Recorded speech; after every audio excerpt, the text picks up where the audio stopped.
Before we get into it, if you're struggling with knowing how to navigate and use your camera settings and want to shoot fully manual but don't know how to, well, I now offer a free exposure triangle guide where I not only go through how the settings work, but how to change them accordingly depending on the photo taking scenario that you're in. If you want to get this guide, all you need to do is go on my website, which is linked below, scroll down a bit, see this little block, put your name, your email address, click send, and I'll send you that guide for free.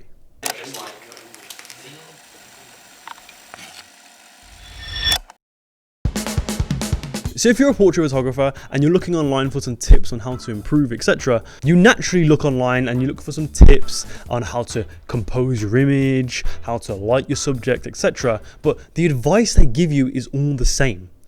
Use rule of thirds, or fill the frame with your subject, or don't use wider lenses when you get close up because that will distort the face, etc. Well, what if I told you blindly following these rules and tips will not improve your portrait photography? Let's get into it. Hello everyone, my name is Joe, welcome to the Genius of Joe. Today, we'll be discussing why you shouldn't always follow universal portrait photography rules. But before we start, I just want to quickly introduce myself. I'm a professional portrait photographer looking to help other portrait photographers like yourself not only improve, but to make work that actually stands out to the rest of the competition and break free of that boring and bland photography you see nowadays. So if this seems interesting to you, please feel free to subscribe. Also, once I've gained your trust, top linked in the description is my one-to-one portrait photography coaching program where I personally go on calls with you, I critique your portrait work, and I just give you any photography advice that I've gained over multiple years of experience so you can start accelerating your portrait photography progress now rather than later. So again, if that's interesting to you, the top link in the description where you can learn more and sign up today. Okay, so back to the video. I think it's great to watch YouTube videos like these and other YouTubers to learn more about portrait photography and get some tips and generally improve. But in this video, I'm going to tell you why you shouldn't always follow these universal rules that these photographers online give you, and you should actually break them. When I was starting out as a portrait photographer, or just a photographer in general, I was told by so many photographers online and in person even that all these little rules. So I should fill the frame of the subject, make sure there's no headroom, or don't use wider lenses when you get close up because that could distort the face, etc. But I found that following these rules did not improve my portrait photography, but doing the opposite did. If you want to become a portrait photographer that takes photos like everyone else in this saturated market, then yeah, go ahead, right? Follow all these rules, do all that shit, right? But if you actually want to make work that is distinctive, is unique, actually stands out, you may want to do the opposite. One rule that I've been told the most by so many photographers, if it's online, if it's in person, or anything like that, right, is to fill the frame with the subject. So by having your model filling up most of the photo and having like minimal headroom, tighter compositions. When I say tighter compositions, by the way, I don't mean as if like it has to be a close-up, like a mid-close-up or anything. It just means as if it could be a full shot, but you can imagine a full shot where their entire body is filling the entire frame, if that makes any sense. I personally have always had an issue with this composition style because what if I want to show off the location the model is in? Or I wonder if I just don't like that composition style.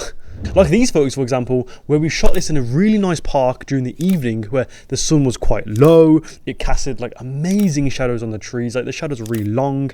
It just looked great, right? So why would I then do a bunch of fucking close-up shots or shots where the model fills the entire frame, when I could compose it where the model is much smaller in the frame and you get to see more of the environment around him, which creates so much more depth in your photos? By all means, right, obviously it's a portrait shoot and you want to show off the model, but just making them slightly smaller in the frame so you can show off the background and the environment around them will just, again, create so much more depth. Like for me, in that shoot, for example, why the f would I do close-ups when I'm in this amazing location? I want to show off the location, and like I preach on this channel so much, it's not just about your cameras and lenses and lighting, but it's also about where you are shooting the model, how they're posing, what they are wearing. So if you're in a beautiful location, why would you then start sticking to these rules of filling the frame with the subject, make sure there's no headroom? What's the point of being in that really nice park or that really nice location, wherever you're at, right, when you're just going to do close-ups? On the topic of compositions too, One little rule or like tip that I like to use, not all the time, but I like to use sometimes in my shoots, is to leave negative space wherever the model's eye line is, or wherever the model is looking. So for example, if you have a shot where the model is looking up into the sky, for example, you may want the negative space above the model, because obviously if they're looking up, have the negative space above, because it kind of creates that story, right? Where's the model looking? Why is she looking? Why is he or she looking up there? What's going on? Is there something there? It's revealing something. If it's not revealing something, but it's creating mystery. But again, you have to realize too, if you do that too, that's a lot of headroom. But again, it's the opposite of what people have been telling you. Don't have headroom in your photos, because if you have too much headroom, it's going to look off. But if there's a story behind you having that headroom, then do it.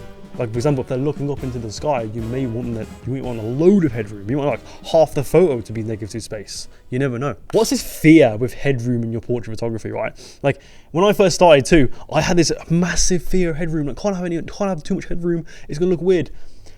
No, right? Obviously, if you compose it weird when you're cropping out certain parts of the body, like you're cropping out joints, which is another tip, by the way. I actually found this recently.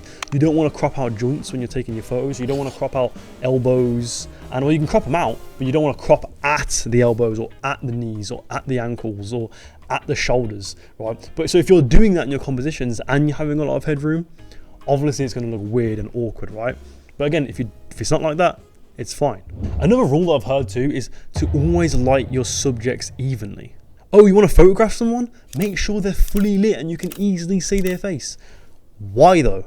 What is if I want to create shadow on the model's face and create that dramatic look that I want to go for? Or want to convey a certain message with it? I say in my videos too, I'm not saying you should just blindly just split light your subjects, put split lighting because it looks cool in the shadows. Obviously, there needs to be a reason and intention on why you are splitting lighting your subjects, or you're putting Rembrandt lighting on there or whatever.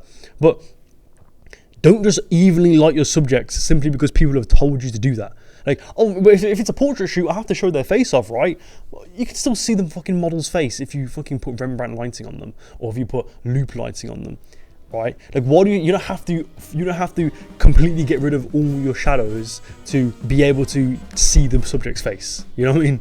And I personally think just having that little bit of shadow on the model's face just creates so much more depth and just makes it look so much more distinct and unique compared to a lot of other photographers that don't do that because they're afraid to do that. One great tip that I like to use with my lighting is to shoot on the shadow side of the model's face.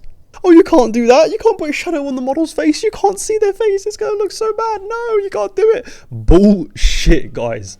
This is a practice that all cinematographers do to make their video and their movies look cinematic. So why can't we do that with our photos? By all means, guys, it's just up to you, right? If you want to evenly light your subject, that's completely fine. As long as it fits the theme that you're going for and it's just what you like to do, you go ahead and do that. By the way, if you need any guidance with how to light your model and just understanding how lighting works in portrait photography, I actually offer a full in-depth lighting course where I just go fully in-depth with the basics of lighting, how lights work, how to light your model, lighting techniques, etc. So if you're interested, links in the description where you can check that out and learn more. Guys, I'm not saying that you shouldn't follow any of these rules. So if you want to evenly light your subject, evenly light your subject. If you want to fill the frame of your subject, fill the frame of your subject. But what I'm saying is you shouldn't just blindly follow them, especially if the rules don't cater to your theme or message that you're going for in your photos. It's about finding techniques that you like to use and will help enhance your style and your work, and not what other people think is technically good. Like, I could go to a portrait shoot and take technically good photos where it's evenly lit, it looks super sharp, it looks super nice and clean, but if it doesn't fit the theme that I'm going for or the style that I'm going for, I'm not gonna fucking do it. Don't listen to the people that say, oh, you can't use wider lenses for close-ups because that will distort the face. If you want to use that to get that more chaotic and more dramatic look, or that more, I don't know, action type look, go ahead and do it. Don't fucking listen to those people that say that you can't.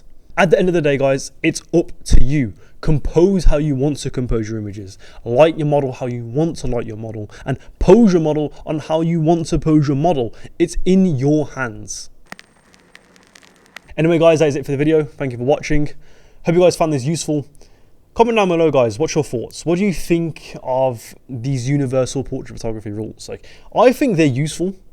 right? Like I think some of them are useful, like using rule of thirds and all that stuff, but you shouldn't just blindly follow those rules, especially if it doesn't fit the theme or style of work that you're going for.